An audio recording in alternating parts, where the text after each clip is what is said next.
ఢిల్లీలోని విమానాశ్రయంలో టెర్మినల్ 1 పైకప్పులో కొంత భాగం కుప్పకూలింది. టాక్సీలు సహా పలు కార్లపై పడటంతో 6గురు తీవ్రంగా గాయపడ్డారు. శిథిలాల కింద చిక్కుకున్న 4గురిలో 3గురిని రెస్క్యూ టీం సురక్షితంగా బయటకు తీసింది. మరొకరికి కోసం గాలింపు చర్యలు చేపట్టారు. ఈ ఘటనలో చాలా వాహనాలు దెబ్బతిన్నాయి.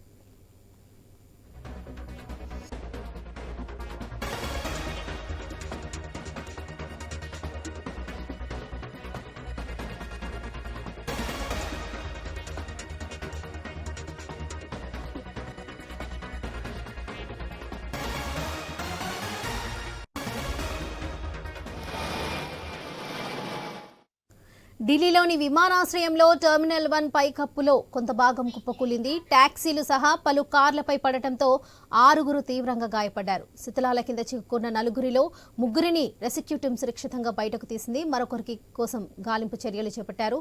ఈ ఘటనలో చాలా వాహనాలు దెబ్బతిన్నాయి.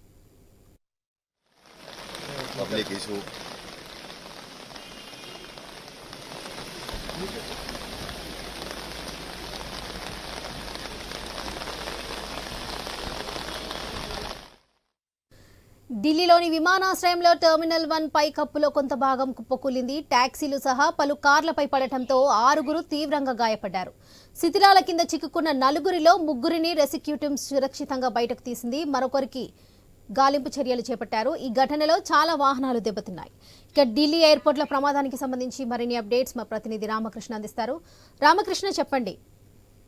ఇక ఢిల్లీ ఎయిర్పోర్ట్ లో అనూహ్యంగా రూఫ్ టాప్ కూలిపోవడంతో ఇక్కడ ప్రమాదం సంభవించింది. మరి ఈ ఈవెన్ ప్యాసింజర్లకు చాలా ఇబ్బందులు ఎదురయ్యాయి. మరి అలాగే 6గురు చిక్కుకున్నారు ఈ శిథిలాల కింద. 3గురిని సురక్షితంగా రక్షించారు. 3గురి పరిస్థితి విషమంగా ఉంది. వారిని సమీప హాస్పిటల్ తరలించారు. ఈ విషయం తెలుసుకున్న వెంటనే కేంద్ర పౌర విమానయాన శాఖ మంత్రి కింజరాపు రామ్మోహన్ నాయుడు సంఘటన స్థలానికి హుటాహుటిన చేరుకున్నారు. తక్షణం చర్యల కోసం అధికారులను ఆదేశించారు.